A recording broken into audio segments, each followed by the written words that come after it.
আসসালামু আলাইকুম এভরিওয়ান। আশা করি আল্লাহর রহমতে সকলে খুব ভালো আছেন। আজকে আমি আমার অ্যাকুরিয়ামের ফুল সেটআপটা আপনাদের সাথে শেয়ার করব। ধৈর্য ধরে আমার ভিডিওটি দেখতে থাকুন।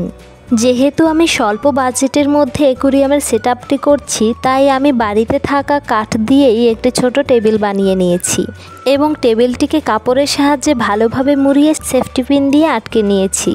আজ আমি খুবই স্বল্প বাজেটে এবং কম ঝামেলার মধ্যে আমার অ্যাকুরিয়ামটি সেটআপ করব। আর তাই আমি প্রথমেই আমার পুরনো সেটআপটিকে সরিয়ে নেব। সাথেই থাকুন।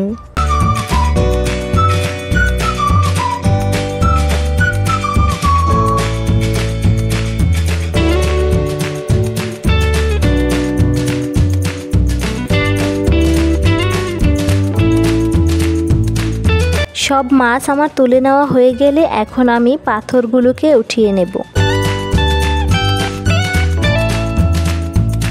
এবার প্রথমেই আমি অ্যাকুরিয়ামের নিচে দেওয়ার জন্য একটি পুরনো বিছানার চাদর ভালোভাবে ভাঁজ করে দিয়ে নিচ্ছি। এখানে আপনারা ফোম জাতীয় কিছু ব্যবহার করতে পারেন। এবার আমি অ্যাকুরিয়ামটি ভালোভাবে মুছে নিয়েছি। B7000 গ্লুয়ের সাহায্যে আমি ডেকোরেশন পেপারটি লাগিয়ে নেব। আইকা বা কোনো সাধারণ গ্লু দিয়ে লাগালে এটি উঠে যাওয়ার সম্ভাবনা রয়েছে।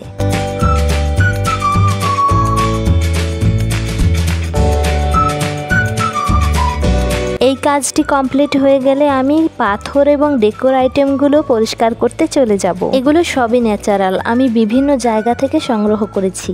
এখানে আমি কিছু হলুদ রঙের শামুকের খোসাও সংগ্রহ করেছি ডেকোরেশন করার জন্য।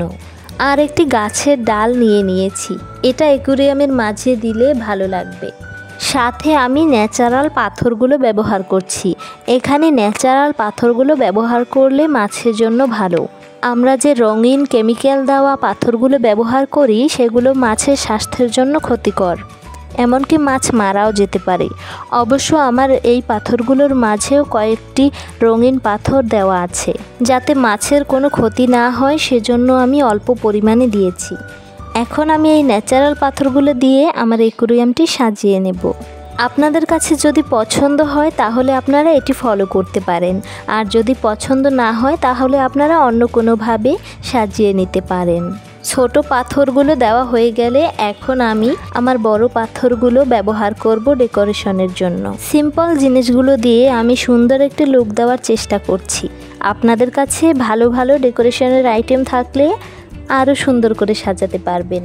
আমার হাতের কাছে যা ছিল তাই দিয়ে আমি চেষ্টা করছি। এরপর আমি বাকি জিনিসগুলো দিয়ে একে একে অ্যাকুরিয়ামটি সাজিয়ে নেব।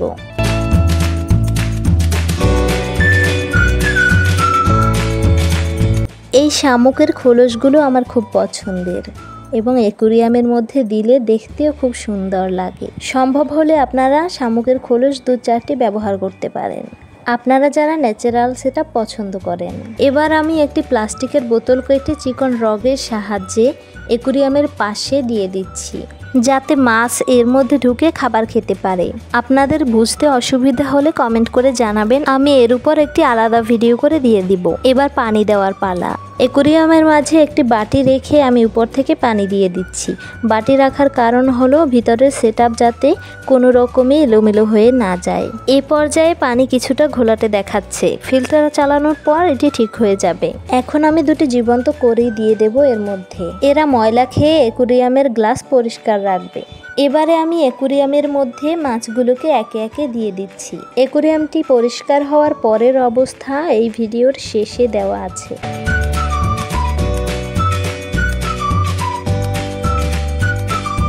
সব মাছ দেওয়া হয়ে গেছে। এবার আমার অ্যাকুরিয়ামটি আপনাদের কাছে কেমন লেগেছে কমেন্ট করে জানাবেন। যদিও আমার লাইটিং সেটআপটি ঠিক নেই, আমি লাইটিংয়ের অন্য একটি সুন্দর সেটআপ করার ব্যবস্থা করব ইনশাল্লাহ। সাধারণ কিছু জিনিস দিয়ে আমি আমার অ্যাকুরিয়ামটি সেটআপ করেছি। এখানে কিছু প্লান্ট দেওয়া যেত, কিন্তু আর্টিফিশিয়াল কোনো ধরনের গাছ বা আর্টিফিশিয়াল কোনো ধরনের জিনিসপত্র না দেওয়াই ভালো। ন্যাচারাল প্লান্ট দিতে পারলে খুব ভালো হতো। আমার আজকের ভিডিওটি আপনার কাছে ভালো লাগলে অবশ্যই আমার চ্যানেলটি সাবস্ক্রাইব করে আমার সাথেই থাকবেন। ধন্যবাদ।